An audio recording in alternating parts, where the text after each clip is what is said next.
So Acacia Safaris is an indigenous company, 21 years old, native to Uganda, but also doing safaris in Kenya, Tanzania, and Rwanda. We are one of the oldest tour companies in Uganda and have a diverse product offering.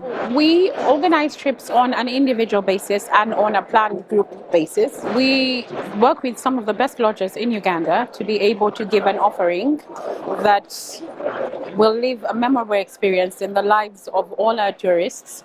We personalize our packages to fit the client's needs, and we boast a history of putting the right facilities to fit the client's budget, but also their expectations as a tourist. I personally, who's been selling it, find that Uganda is one of the only countries in East Africa that offers the raw, unadulterated, virgin wildlife experience.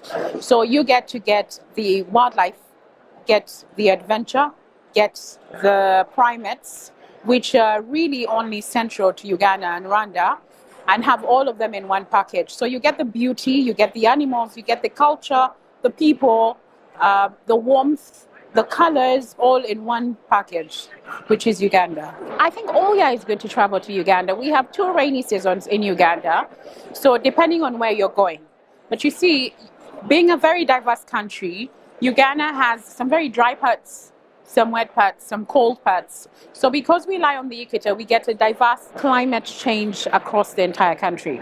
So depending on what you're looking for, you will hardly have any rain in the northern parts of Uganda, but you'll have a lot of rain in the gorilla areas. I think Uganda can be visited all year round. It just depends on what your needs are as a client. I think everything in Uganda is a must-do experience, and I think that clients need to come to Uganda more than once or stay longer so that they can experience it.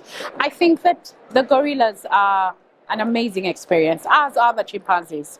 I think that the beauty of its people and its warmth are an experience that every tourist needs to see. I think that the diverse cultures, 54 different tribes, each one of them with their own culture, is a must experience.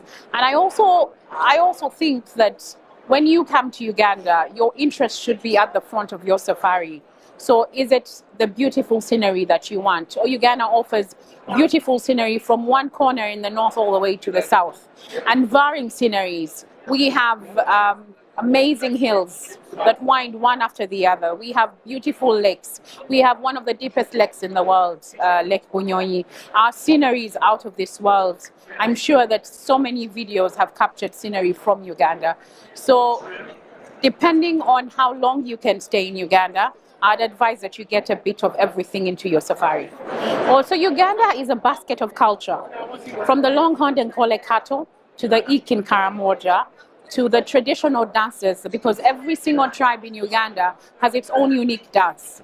So when you come in from a cultural perspective, you get to milk the Ankole cattle, you get to live in the way of the Bahima, who used to look after who have looked after these animals all year round. The Ankole cattle is indigenous to Uganda. The longhorn Ankole cattle is indigenous to Uganda. You get to go through the food preparation processes for these varying cultures. You also get to live a day in the life of the ik in Karamoja, or the Banyakole in Western Uganda, or the Batwa in the forest. So I think that in terms of culture, Uganda is a beautiful basket, robust culture, and it's one that everybody should experience.